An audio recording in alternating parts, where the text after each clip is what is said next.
Aujourd'hui on teste la Sonic 4. C'est la dernière fois que vous la verrez aussi bien pliée, et moi aussi.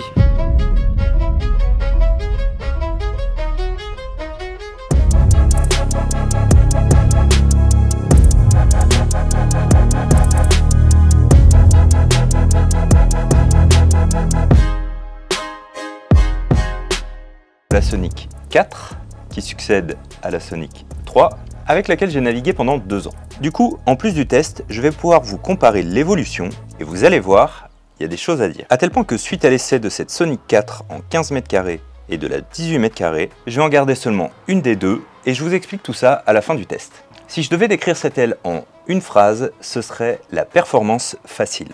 Et sur son site, Flysurfer affiche son positionnement et je vais vous dire si je suis d'accord ou non. Point numéro 1. Performance suprême accessible. Bon, suprême c'est un peu exagéré, surtout quand on compare avec la Sonic 3, mais vous allez comprendre pourquoi. Point numéro 2, Hangtime a coupé le souffle. Alors je vous rassure, quand j'étais en l'air j'arrivais encore à respirer, mais c'est sûr que ça plane bien et surtout ça plane facile. Point numéro 3, plage de vent incroyable, et ça pour le coup c'est une promesse 100% tenue et je vous explique pourquoi dans la suite du test. Les tailles vont de 6 mètres carrés à 18 mètres carrés pour le moment. Et je dis pour le moment parce qu'à l'époque, la Sonic 3 était sortie avec une taille max en 18 mètres carrés et quelques mois plus tard, ils avaient sorti la 21 mètres carrés. Donc j'ai pas d'infos sur le sujet, mais on sait jamais. En 15 mètres carrés, l'aile est affichée à 2700 € et côté perf, elle vient se positionner entre une soule vraiment accessible et une VMG qui est faite pour gagner au JO. Si on la compare à la Sonic 3, elle s'est rapprochée un petit peu de la Soul côté accessibilité. Du coup, je vais vous donner mon ressenti sur la 15 mètres carrés et après je vous toucherai un mot sur la 18 mètres. La 15 mètres carrés est ultra linéaire en puissance et se fait oublier littéralement en navigation. Quand la Sonic 3 demandait de l'engagement et du pilotage, celle-ci est vraiment intuitive et facile, un peu comme une Soul.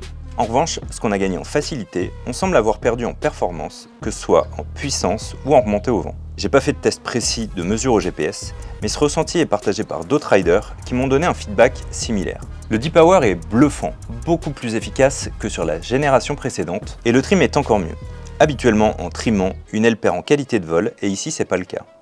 En trimant la 15 mètres, on a l'impression de se retrouver avec une aile de 12 mètres carrés, qui donne toute sa performance en vol. Bien joué Flysurfer. Concernant les sauts, c'est mieux que sur la Sonic 3 parce que l'aile remonte moins au-dessus de la tête. Du coup, on garde l'aile un peu plus dans la fenêtre et les relances sont plus faciles. Dans le vent léger et les rafales, c'est aussi une grosse amélioration. L'aile étant plus facile et ayant moins cette tendance à remonter loin dans la fenêtre, elle est franchement plus facile dans les conditions difficiles. Et justement, c'est au jeu du vent léger que la 18 mètres carrés est encore plus magique. Y a pas à dire, en 18 mètres, c'est vraiment beaucoup plus facile qu'avant. Dans le vent super light, là il doit y avoir 7 nœuds. On est serein. Avec la Sonic 3 en 18, il y avait toujours un petit stress de voir l'aile décrocher. Après une chute, avec cette Sonic 3, il fallait rester bien bordé pour empêcher l'aile de trop remonter au-dessus de la tête, sinon elle décrochait, perdait de la tension dans les lignes et c'était pas du tout intuitif à rattraper. Dans cette position, normalement avec la Sonic 3, on serre un poil les fesses, alors que là, ça bouge pas. Ça reste tranquillement en haut, ça dévente pas.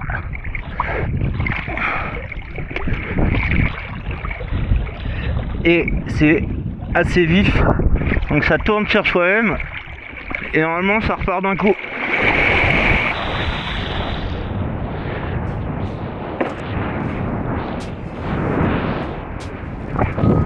Ça c'est vraiment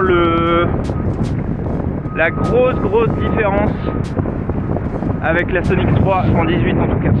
Et c'est là qu'on arrive à mon choix de Quiver. J'ai choisi de garder la Sonic 3, donc l'ancienne génération en 15 mètres carrés, pour sa puissance, sa remontée au vent et le plaisir de la piloter. La Sonic 3 en 15 mètres ajoute au plaisir du foil le fait d'avoir des sensations de vol du kite. Une Sonic 4 fera sensiblement le même boulot, mais en se faisant oublier et du coup en procurant moins de plaisir de pilotage. Il n'y a pas de mauvais choix, c'est juste une question de savoir ce qu'on cherche. Et c'est justement parce qu'elle se fait oublier que je garde la Sonic 4 en 18 mètres carrés pour sortir serein et limiter le risque de finir à la nage quand le vent est faible. Et si vous cherchez une aile magique au drift, cliquez sur la vidéo qui s'affiche à l'écran pour découvrir le test de la Flysurfer hybride, qui est vraiment l'outil idéal pour descendre la houle.